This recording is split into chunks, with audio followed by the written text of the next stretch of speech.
à toutes et à tous. Vous écoutez le deuxième numéro spécial Jeux Olympiques de Quoi de neuf en Histoire.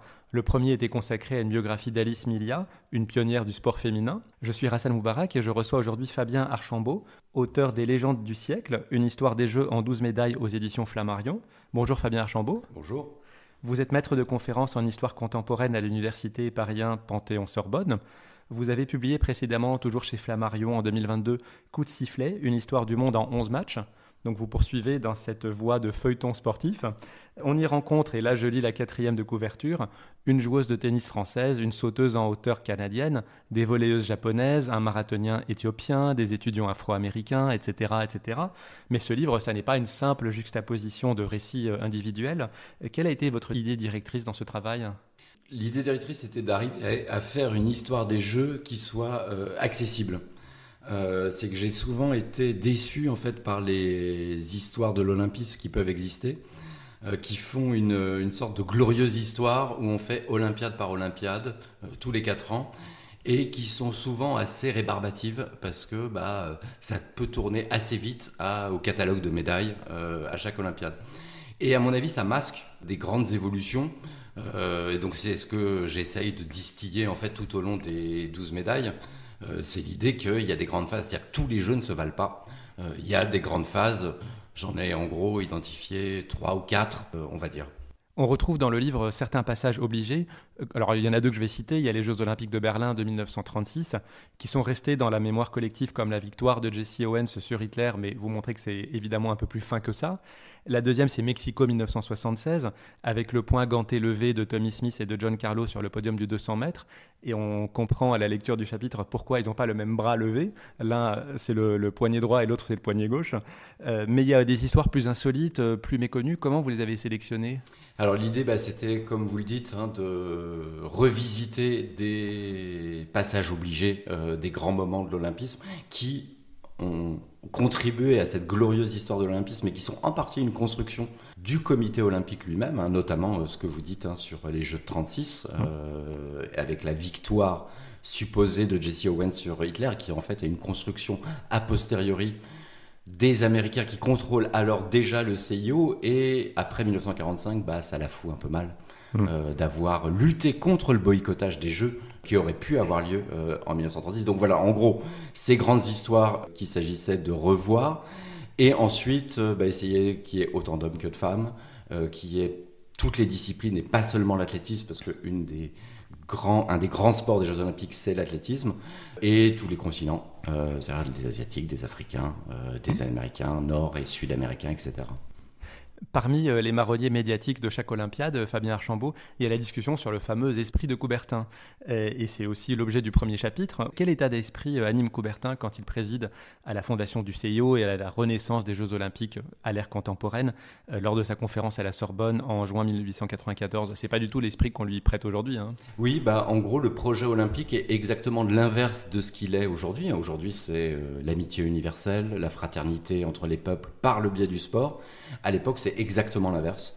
C'est-à-dire, c'est empêcher la démocratisation du sport et sa diffusion dans les classes sociales inférieures, et d'assurer le contrôle par ceux qui ont inventé la culture sportive, c'est-à-dire la grande bourgeoisie et l'aristocratie, de continuer à contrôler ce développement du sport en créant une compétition qui soit une compétition élitiste et réservée à l'entre-soi des classes supérieures qui pratiquent, et ce sont les seuls à le faire à ce moment-là, le sport. Pourtant, le sport va se démocratiser, disons, à partir des années 20. Est-ce que Coubertin a conscience de ce phénomène ? Est-ce qu'il continue de rester dans son idée principale, ou est-ce qu'il va s'adapter, notamment dans la constitution du programme olympique ? Alors, il s'adapte, c'est là... en fait, c'est pour ça qu'on se souvient de lui, c'est que... en gros, c'est un filou. C'est-à-dire que... En fait, c'est classique des histoires des institutions, à partir du moment où il a créé cette institution internationale, qu'est le Comité international olympique, qui dirige. Son objectif, et l'objectif de l'institution elle-même, c'est de se pérenniser et de s'agrandir.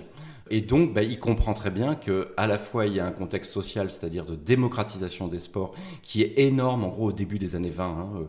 Classiquement, en histoire du sport, c'est là où on voit que dans les sociétés occidentales, il y a une explosion à la fois du spectacle sportif et de la pratique sportive, et un contexte, on va dire, géopolitique, qui est que si les jeux fonctionnent, c'est qu'il y a tous les pays émergents, donc par exemple, à l'époque, surtout les pays d'Amérique du Sud, et ensuite, c'est un mécanisme qui se reproduira dans les années 60 avec les indépendances des pays africains et asiatiques.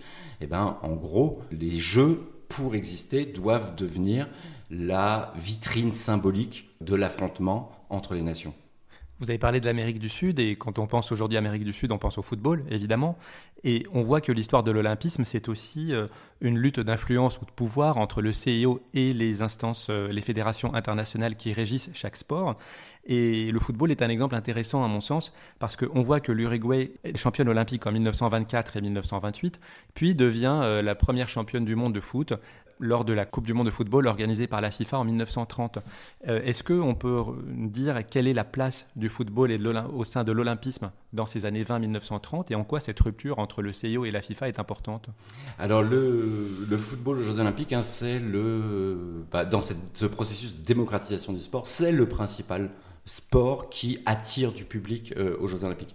Les Jeux Olympiques sont encore une compétition élitiste et relativement marginale dans la culture de masse de l'époque, sauf pour un sport qui est le tournoi de football olympique, qui à partir de 1924 est considéré par la FIFA comme son championnat du monde. Et en gros, 80% des recettes et 80% des spectateurs aux Jeux Olympiques de Paris en 1924, c'est pour le tournoi de football. Alors en gros, il y a deux choses à recontextualiser. La première, c'est que le CIO, en fait, est une coquille vide.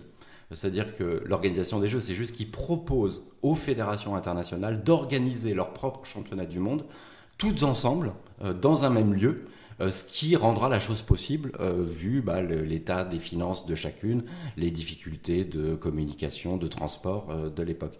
La réussite, le projet du CIO, c'est finalement Coubertin, son effort est contemporain d'un effort qui est général à l'époque, qui est la création des fédérations internationales sportives, où les Français sont à la manœuvre, parce qu'il s'agit en gros de s'approprier la culture sportive britannique, mais de la contrôler cette fois-ci de ce côté-ci de la Manche. Donc là, finalement, le projet de Coubertin s'inscrit dans une espèce de création d'élite sportive continentale à dominante française au début du XXe siècle.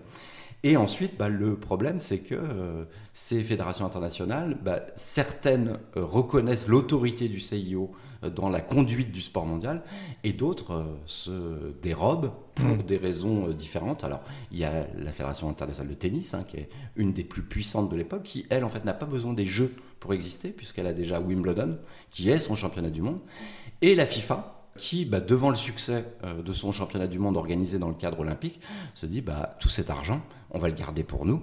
Et donc la rupture intervient en 1928 à l'occasion des Jeux d'Amsterdam, où la FIFA réunit son congrès justement dans la capitale hollandaise et décide de quitter le mouvement olympique en créant son propre championnat du monde. Ça a quelles conséquences sur le mouvement olympique, ça, quand ils voient leur plus gros contributeur, le plus populaire, sortir? C'est le risque de la disparition. C'est qu'on oublie, alors on célèbre cette année le centenaire des Jeux de 1924. Voilà, illusion rétrospective que ça aurait été un immense succès. Non, le jugement général en août 1924, c'est les Jeux de Paris ont été un fiasco. C'est-à-dire dépenser tout cet argent pour cet événement qui n'intéresse pas grand monde et où les stades étaient à moitié vides en permanence. Est-ce que ça vaut le coup? Ce qui sauve le CIO, c'est l'américanisation des Jeux. C'est-à-dire que dès 1932 aux Jeux de Los Angeles, on passe dans une deuxième phase où là, il va y avoir une vraie mondialisation de l'olympisme, une démocratisation, c'est-à-dire que ça devient l'épreuve sportive des classes moyennes. Et ça, c'est les Américains, les industries culturelles américaines qui se sont emparées des Jeux à la fin des années 20, au début des années 30. Oui, c'est une histoire peut-être qu'on peut raconter parce que effectivement, c'est ce qui fait sortir l'olympisme de sa marginalisation. C'est l'américanisation, les Jeux Olympiques, l'édition de 1932 à Los Angeles, qui mêle à la fois des industriels, vous l'avez dit, et aussi des missionnaires protestants. On peut peut-être raconter cette histoire ? L'olympisme, hein, le succès de l'olympisme, c'est parce qu'il est une des modalités de l'américanisation culturelle du monde au XXe siècle. Et c'est dans la phase de l'entre-deux-guerres, c'est-à-dire qu'on connaît cette américanisation après 1945, où les Américains, en gros, s'emparent de la culture des élites. Ce sera par exemple les arts plastiques, où New York se substitue à Paris, ce sera les littératures, avec toute leur politique de traduction et de mise en valeur de leur prix Nobel de littérature. Mais dans l'entre-deux-guerres, c'est la culture de masse, notamment le cinéma.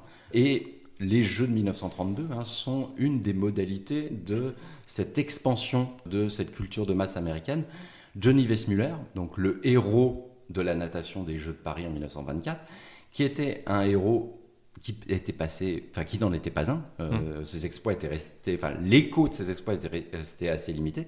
Mais quelques mois avant les Jeux de 1932, on sort le premier Tarzan, où, en gros, voilà, la célébrité cinématographique s'entremêle avec la célébrité sportive, et le sport accède à ce nouveau statut dans les sociétés occidentales, justement par cette opération de Los Angeles en 1930. Alors voilà, donc il y a ce premier aspect. Cette première américanisation des Jeux va se poursuivre jusque dans les années 70, et ceux qui sont à la manœuvre, ceux qui assurent la mondialisation du mouvement olympique, c'est la YMCA, donc la Young Men's Christian Association, qui est une organisation de missionnaires protestants, et qui, en gros, a développé une idéologie sportive, une théologie du sport, l'idée qu'un bon chrétien, alors voilà, sans rentrer dans les détails de ce qui agite le mouvement, toutes les sectes protestantes américaines, ils sont millénaristes, c'est-à-dire qu'ils ont la conviction que Jésus va revenir sur Terre pour régner pendant 1000 ans avant le jugement dernier. Et la YMCA est dans une position pré-millénariste, c'est-à-dire que pour elle, ce sera un combat. C'est-à-dire qu'à partir du moment où le Christ redescendra sur Terre, les forces du mal se déchaîneront, et un bon chrétien se doit d'être prêt pour combattre physiquement Satan. Et donc, il faut faire du sport. Et donc, il développe en gros l'idée que peu importe quelle que soit votre religion, vos opinions politiques, votre origine géographique, si vous faites du sport, sans le savoir, vous êtes un chrétien. Et donc, ce qu'ils proposent au CIO, c'est tout leur réseau missionnaire, de le mettre au service de l'idée olympique. Et tous les comités olympiques nationaux qui sont créés, par exemple en Amérique du Sud dans les années 20, ils le sont à l'initiative de la YMCA. Et 1932, c'est les premiers Jeux, on va dire, vraiment mondiaux, c'est-à-dire où vous avez quasiment tous les pays indépendants de l'époque qui participent aux Jeux, et ça c'est grâce au protestantisme américain. C'est ce qui explique aussi le développement de ce sport en Asie, l'intégration des pays asiatiques dans le CIO. Oui, totalement. Par exemple, aux Jeux Olympiques dès 1928, mais surtout en 1932, le Japon obtient beaucoup de médailles, y compris d'or, chez les hommes et chez les femmes en natation. Et qui les a formés aux techniques de nage américaines ? C'est la YMCA, dans ses antennes sur l'archipel nippon. Fabien Archambault, vous qualifiez vos histoires de légendes. Quelle est la définition selon vous d'une légende ? Est-ce que c'est le moment où l'histoire sort du domaine sportif et le dépasse ? Alors, une légende, ce serait en fait une construction sociale, c'est-à-dire à partir de quel moment un individu, en l'occurrence, dans une entreprise particulière, là en l'occurrence sportive, devient signifiante pour les sociétés qui à la fois construisent cette légende et la reçoivent. Donc le XXe siècle est en gros l'histoire de cette sportivisation des imaginaires occidentaux puis mondiaux.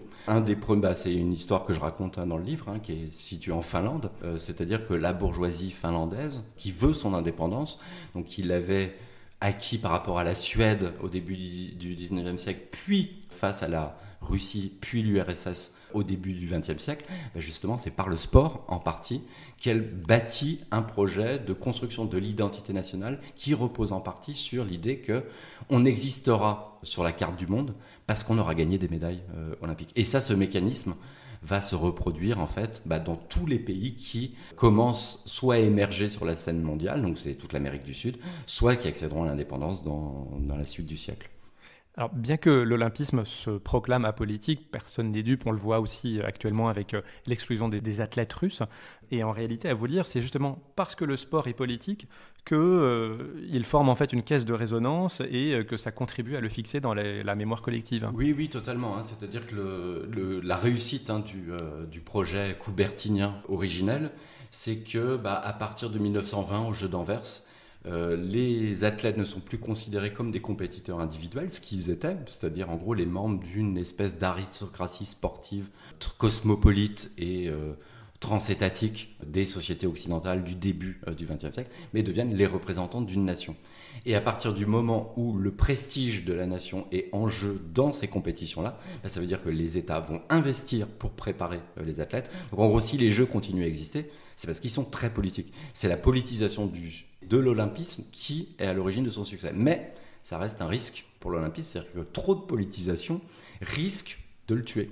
Et là, le CIO s'en est très bien rendu compte en 1980, enfin 76, 80, 84, avec les boycottages des pays africains en 1976, des Occidentaux contre l'Union soviétique en 80 et rétorsion en 1984. Et donc l'objectif du CIO qui est toujours le même, qui est de continuer à dominer le sport mondial. Son objectif, c'est d'être universel. Donc il ne regarde pas en gros la nature du régime politique, c'est-à-dire c'est un aréopage d'aristocrates conservateurs, le CIO. Mais ils acceptent l'URSS en 1951 parce qu'ils ne peuvent pas se priver de la moitié du monde qui est en train de basculer dans le communisme. Donc ils font contre mauvaise fortune bon cœur. Et leur objectif est que tout le monde soit là, que les Jeux soient véritablement universels. Vous avez parlé un peu précédemment de la scansion de l'histoire olympique et on voit qu'en fait elle suit l'histoire géopolitique, les affrontements bloc contre bloc, ensuite les décolonisations, vous l'avez dit. Et la dernière phase, enfin une des dernières phases peut-être, c'est la deuxième phase d'américanisation. La première c'était des années 30 et la deuxième c'est à partir des années 80. De quoi s'agit-il ? Alors c'est en fait, là aussi c'est pour des raisons politiques, c'est que moi dans le livre, c'est l'histoire que je raconte, pour moi le tournant c'est la défaite de l'équipe américaine de basket en finale des Jeux Olympiques de Munich face à l'URSS. Les fameuses 3 secondes. Voilà, les 3 secondes qui sont redonnées à jouer 3 fois. Alors, par qui ? Par le secrétaire général de la FIBA, la Fédération internationale de basket, Renato Jones, qui est présenté tout de suite par la presse américaine comme un philo-communiste. Pas du tout, c'est un missionnaire de la YMCA. C'est-à-dire que cette première phase d'américanisation était une phase où on s'appuyait sur les championnats universitaire amateur américain et qui était fondé sur l'amateurisme, la lutte contre le professionnalisme. Donc y compris contre les sports professionnels américains puisque l'argent vous détourne du Seigneur, forcément. En gros, ce qui se passe en 72, c'est que le pouvoir politique américain, le président Nixon en tête, dit ça suffit. Si les soviétiques commencent à nous battre dans les sports qui sont notre domaine réservé, le sport qu'on a inventé nous-mêmes, en gros la domination mondiale sur le sport exercé par les États-Unis risque de disparaître. Et donc là, on passe à une phase d'étatisation du mouvement olympique américain, à une prise de contrôle, une deuxième prise de contrôle du CIO par la manne financière. C'est-à-dire qu'en gros, cette deuxième américanisation, elle est orientée vers les sports professionnels américains et vers le système médiatique américain qui met sous dépendance financière le CIO. Alors, le vieux monde américain a résisté. La YMCA, alors Renato Jones, donc secrétaire général de la FIBA, ancien de la YMCA, est aussi le président du comité des sports de l'UNESCO. Et à la fin des années 70, il se passe quelque chose, donc on a complètement oublié, qui explique que Samaranch, qui va prendre la tête du CIO, accepte en gros la mise sous tutelle financière vis-à-vis des médias américains, c'est qu'il y a un projet qui est porté par la Yougoslavie de retirer l'organisation des Jeux au CIO et de la confier à l'UNESCO, qui est derrière ça la YMCA, c'est-à-dire qu'elle ne rend pas les armes facilement. Elle ne se laisse pas faire. Voilà, il faut empêcher le professionnalisme de s'emparer du mouvement olympique. Combat qu'ils ont perdu, puisque là on est en gros dans cette troisième phase d'américanisation, où la commercialisation qui était déjà à l'œuvre, mais beaucoup plus assumée, et où le CIO n'est plus ce groupe un peu inconsistant d'aristocrates européens, mais est devenu un organisme privé à but lucratif, qui a son siège en Suisse, et qui justement a toujours conscience de son rôle géopolitique. Son objectif, ce serait de devenir comme une organisation non gouvernementale.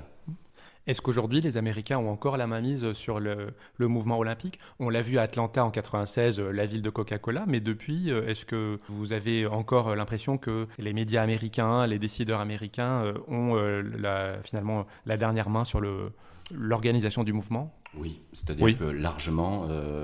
Alors après, ça les dérange pas. Le monde peut s'amuser sur ce qui ne sont pas les priorités sportives pour eux. Mais par exemple, les sports annexes, c'est ça ? Les sports annexes. Mais en gros, natation, athlétisme et gymnastique, puisque cette deuxième phase d'américanisation des Jeux fait qu'ils ont enfin réussi à prendre le dessus sur les Russes en gymnastique, on voit par exemple la compétition de gymnastique qui est devenue un show américain à la gloire des États-Unis. Il y a déjà eu des polémiques au Brésil sur les notes des athlètes brésiliennes, des gymnastes brésiliens qu'on trouvait quand même assez basses pour permettre... voilà, là on ne plaisante pas. Il faut que Simone Biles soit championne olympique. Donc il y a toujours cet aspect-là. Et après, on l'a vu dans les histoires de boycottage, d'exclusion de la Russie, des athlètes russes et biélorusses. Là, on voit la puissance diplomatique américaine, en partie atlantiste aussi. C'est que le CIO ne voulait pas exclure la Russie, la Biélorussie, puisque son objectif, c'est de toujours rester le plus possible à l'écart de la politisation. C'est-à-dire que si on exclut la Russie parce qu'elle a envahi l'Ukraine, immédiatement, vous aurez des pays qui disent « Et les États-Unis qui ont envahi l'Irak en 2003, pourquoi est-ce que vous n'avez rien fait ?» Donc, la Russie n'a été exclue officiellement que parce qu'elle a enfreint le règlement olympique de la trêve olympique, c'est-à-dire que l'invasion de l'Ukraine a eu lieu entre les Jeux olympiques d'hiver qui avaient lieu à Pékin et les Jeux paralympiques d'hiver. Donc c'est seulement pour cette raison, parce que en gros, le CIO fait attention à ne pas ouvrir la boîte de Pandore, c'est-à-dire que si on commence à classer les pays en fonction de leurs actions diplomatiques, à ce moment-là, ce qui s'est passé en 2022, c'est que le CIO a eu peur que s'il n'excluait pas la Russie, il y ait des boycottages qui soient le fait des pays occidentaux qui disent si la Russie y va, nous n'y allons pas. Donc ils ont préféré prendre les devants, mais ça va se retourner contre eux. C'est-à-dire que le prétexte de la trêve olympique, la Palestine a immédiatement réagi puisqu'elle a été déclarée le 19 juillet. Et 3 jours plus tard, le comité olympique de Palestine a écrit au CIO en disant « Et nous ?» Et nous ? Vous évoquez 12 médailles, Fabien Chambaud, et j'imagine que vous auriez aimé raconter encore plus d'histoires, mais vous deviez être limité par les contraintes éditoriales. Est-ce que parmi ces histoires, il y en a une qui vous tient particulièrement à cœur et que vous auriez aimé raconter là ? Oui, alors celle que je trouve, celle par laquelle j'ai commencé à écrire le livre, c'est Abebe Bikila en 1960. Alors pour ceux qui ne connaissent pas, c'est la victoire dans le marathon d'un athlète éthiopien. C'était Rome 1960. Voilà, c'est ça, c'est à Rome. Et c'est une course extraordinaire. Bon, déjà, première chose, pour des raisons géopolitiques, c'est la première victoire d'un athlète noir africain, la première médaille d'or d'un pays africain noir, qui a lieu à Rome, avec l'arrivée du marathon qui est fixée sous l'Arc de Triomphe de Constantin, là où Mussolini en 1935 avait lancé ses troupes en défilé, qui défilaient devant lui pour conquérir l'Éthiopie. Donc c'est symbolique des indépendances africaines et de la lutte des peuples africains contre la domination coloniale occidentale. Deuxième chose, c'est une des courses les plus rapides de l'histoire. C'est que Abebe Bikila bat le record du monde. Mais en fait, les 10 premiers sont quasiment tous dans les temps du record du monde. Et c'est d'autant plus incroyable que cette course a eu lieu en partie de nuit, on était au mois de septembre à Rome, donc il faisait encore très chaud, et que Abebe Bikila a couru pieds nus sur un parcours qui, présentait une portion en montée, quasiment de 13 km, et une portion sur la Via Appia Antica, qui est cette vieille voie romaine qui permet de rentrer dans Rome. Donc en fait, là aussi, ce qui est intéressant, c'est de voir qu'il a longtemps été présenté comme... comment est-ce que les Occidentaux arrivent à justifier idéologiquement qu'un Noir puisse battre des athlètes surentraînés des pays riches. Donc il y a l'idée de l'exceptionnalité.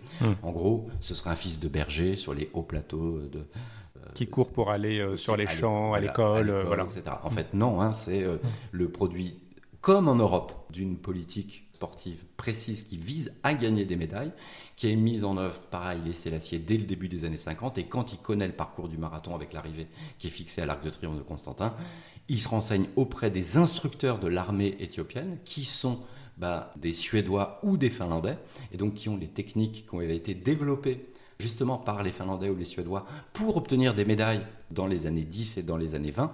Et donc en gros, tout ce savoir-faire et ces compétences sont réutilisées pour un membre de la garde impériale de Haïlé Sélassié, c'est-à-dire que, comme dans les pays européens, c'est plutôt des classes moyennes qui sont proches du pouvoir, qui peut leur donner les moyens d'avoir une pratique de haut niveau. Alors ensuite, il court pieds nus, donc c'est l'image de la pauvreté. En fait, pas du tout. C'est que cette section qui est sur des grosses pierres de basalte qui ont 2000 ans, en gros, l'entraîneur se rend compte que en courant pieds nus, ce qu'il savait faire, ses pieds adhéraient mieux, surtout que dans cette zone-là, c'est de nuit. Donc en fait, c'est là qu'il gagne la course. C'est-à-dire que ses poursuivants s'épuisent et trébuchent plusieurs fois, alors que lui peut maintenir une allure à peu près égale et surtout ne tombe jamais dans ce segment-là. Oui, c'est une histoire qui est vraiment très intéressante parce qu'elle mêle à la fois l'exploit sportif et puis ça débunk, comme on dirait aujourd'hui, plein de préjugés sur l'organisation des sports, notamment dans ces pays émergents. Pour terminer, Fabien Archambault, nous enregistrons aujourd'hui le 31 juillet. L'émission sera en ligne dans les prochains jours. Je voulais avoir votre regard d'historien sur la cérémonie d'ouverture des Jeux de Paris. Est-ce que vous l'avez appréciée? Et puis, est-ce que vous avez déjà eu des grosses émotions sur ces premiers jours de compétition? Alors, la cérémonie d'ouverture, comme toujours, moi je trouve ça toujours très ennuyeux. C'est-à-dire que, là c'était à Paris, donc on avait un peu plus d'attention. On s'est forcé à regarder jusqu'au bout, mais souvenons-nous de toutes les cérémonies d'ouverture. On n'en peut plus. C'est-à-dire que quand on arrive au pays en V, on se dit, mais il y en a autant que ça. Quand est-ce que ça finira cette histoire? Après, c'est politique. Alors, en fait, ça n'est pas depuis tant d'années que ça. C'est-à-dire que le modèle, c'est Moscou 1980. Le premier pays qui décide en gros de raconter son histoire, donc là en l'occurrence c'est l'histoire du socialisme, où en gros l'olympisme dans sa forme la plus pure ne pourrait être actualisé que dans des pays communistes, c'est en 1980. Et donc où il y avait 12 tableaux à Moscou en 1980, donc en fait on n'en sort pas. C'est-à-dire que là aussi les organisateurs de la cérémonie avaient prévu 12 tableaux. Alors après, on le fait plus ou moins, mais moi j'ai trouvé ça plutôt drôle en fait. C'est-à-dire qu'après, ils ont été servis par le cadre qui est spectaculaire. Oui, la photographie est magnifique. Oui, forcément, Aya Nakamura avec la garde républicaine sur le pont des Arts. Oui, j'ai trouvé ça très beau déjà visuellement. Ensuite, on pourrait parler, c'est une cérémonie qui est très politique, on va dire, à usage interne en France.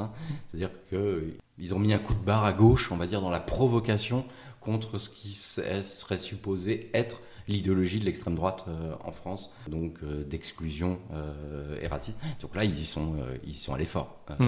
Peut-être avec trop de références parisiennes, c'est-à-dire qu'il y a Céline Dion, il y a Aya Nakamura qui parlent au monde entier, mais Juliette Armanet et Philippe Catherine, c'est très intelligentsia parisienne. C'est-à-dire que nous, ça nous fait rire, mais je pense qu'il y a beaucoup de gens qui n'en avaient jamais entendu parler.